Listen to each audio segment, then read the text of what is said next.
मी प्राथमिकला असताना 7वी पर्यंत एक मॅडम होत्या, मला पवार मॅडम.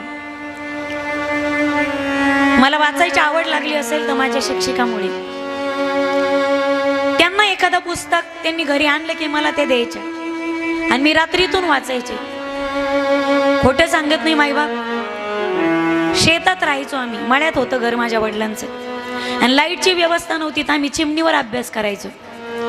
एका रात्रीतून श्यामच्या आई नावाची कादंबरी मी मॅडमला एका रात्रीतून वाचून परत केली होती. रात्री वाचायला बसले तर पहाटपर्यंत वाचत होते.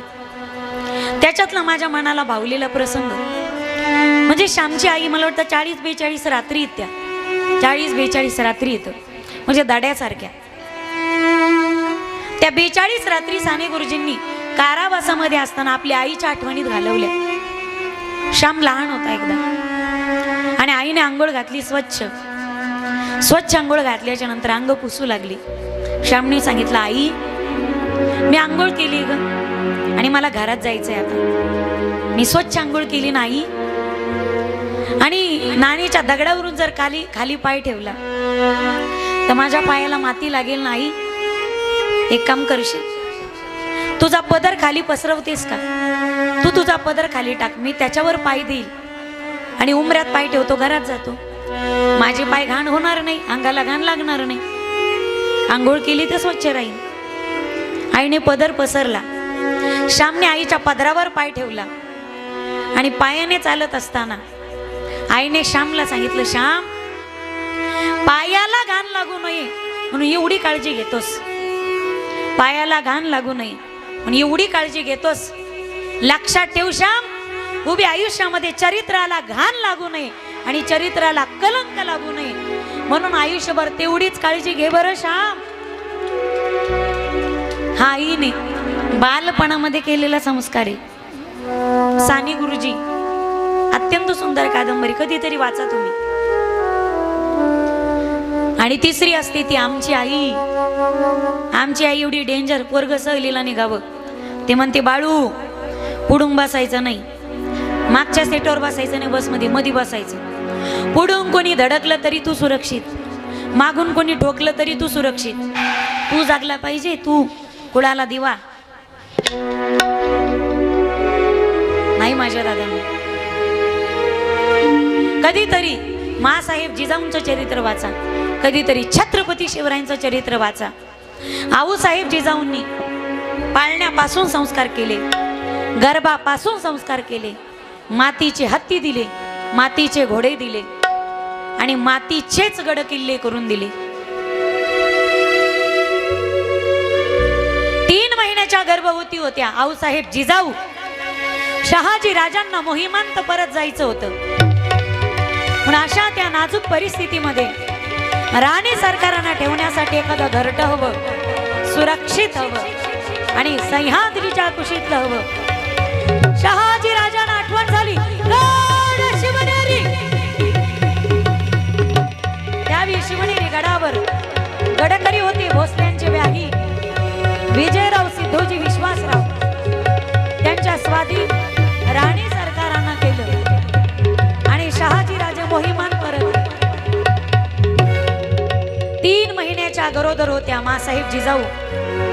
जाधवराव भोसल्यांचं वैर निर्माण झालेलं होतच पण त्याच्यात अशा काही घटना घडायच्या की प्रत्येक घटनेचा परिणाम अंतःकरणावरती आणि पर्यावरण गर्भावरती व्हायचा. लाही लाही व्हायची अंगाची मासाहेबांची. एक दिवस कानावरती बातमी पडली, खेडोजी राजांची धर्मपत्नी भोसल्यांची कुलवधू पंचवटीवरती स्नाना करता गेलेली असताना महाबत खानानं पडवली. लाही लाही झाली अंतःकरणाची, अंतःकरण पिळवटून निघालं. देवाऱ्याच्या समोर गेला, आई भवानीच्या समोर पदर पसरला, दोन्ही हात जोडून रडायला लागल्या आणि प्रार्थना करतायत, हे जगदंबे, हे आई भवानी, हे तुळजापूर निवासिनी, कुठपर्यंत आमच्या हिंदूच्या रीतीवाळी सुलतानाच्या जनात काने भरणार? हिंदू धर्माला कोणी त्रास आहे की नाही? कोणीतरी निर्माण व्हायला हवा. हे जगदंबे, तुझ्या दारात पदर पसरते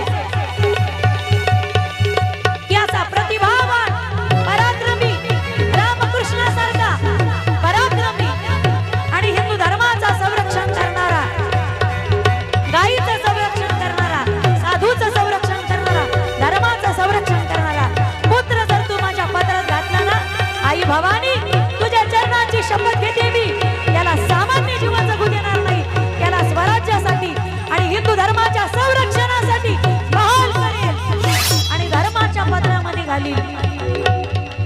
दार बये उघड आता दार उघड, दार उघड बाई आता दार, दार उघड आता दार उघड, दार उघड आता दार उघड बाई आता दार उघड, दार उघड बाई आता दार,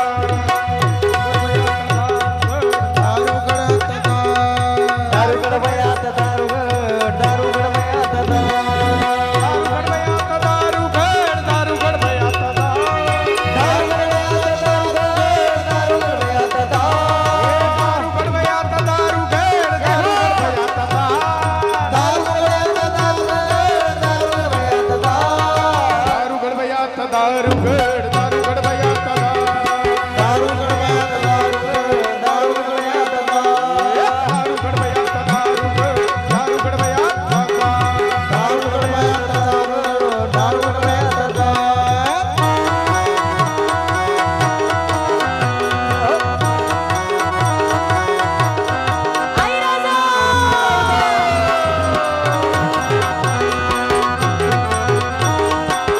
आई राजा दार उघड बाई आता दार उघड, दार उघड बाई आता दार, दार उघड बाई आता दार उघड, दार उघड बाई आता दार, दार उघड बाई आता दार उघड, दार उघड बाई आता दार, दार उघड आता दार उघड, दार उघड बाई आता,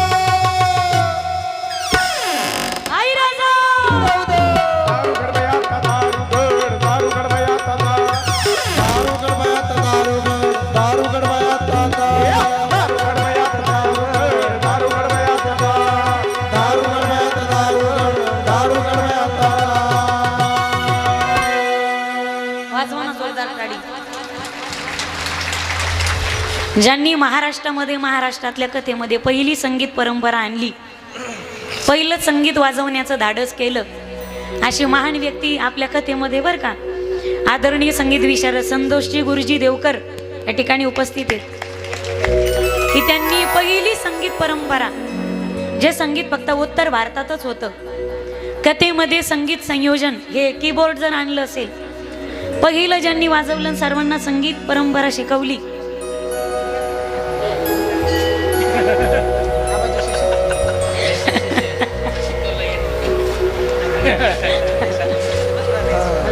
पण त्यांनी धरली होती. गोपाल कृष्ण भगवान की जय, बोले राधा राणी सरकार की. 3 महिन्याच्या होत्या राणी सरकार. Hello hello hello hello. Jadhavrao भोसल्यांचं वैर निर्माण झालेलं होतंच, पण त्यात अशा काही घटना घडल्या की प्रत्येक घटनेचा परिणाम गर्भावरती आणि अंतःकरणावरती व्हायचा.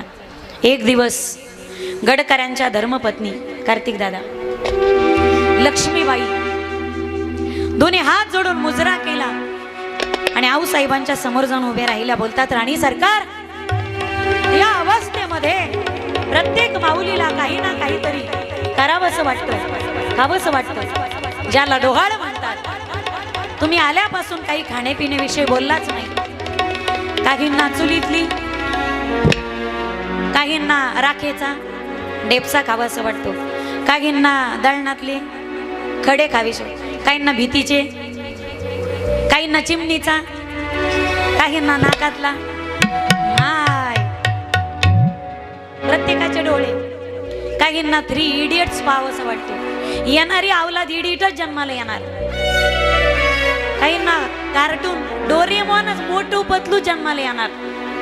त्याच्यापेक्षा चांगलं सक्षम धष्टपुष्ट जन्मालाच येणार नाही, अजिबात नाही. पहिल्या दिवशी जन्मलं बाळ, दुसऱ्या दिवशी त्याला वाहिला गुलाल.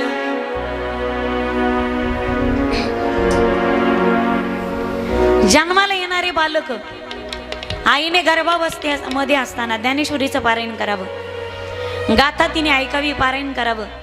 चांगल्या थोर मोठ्यांची तिनं राऊत बाप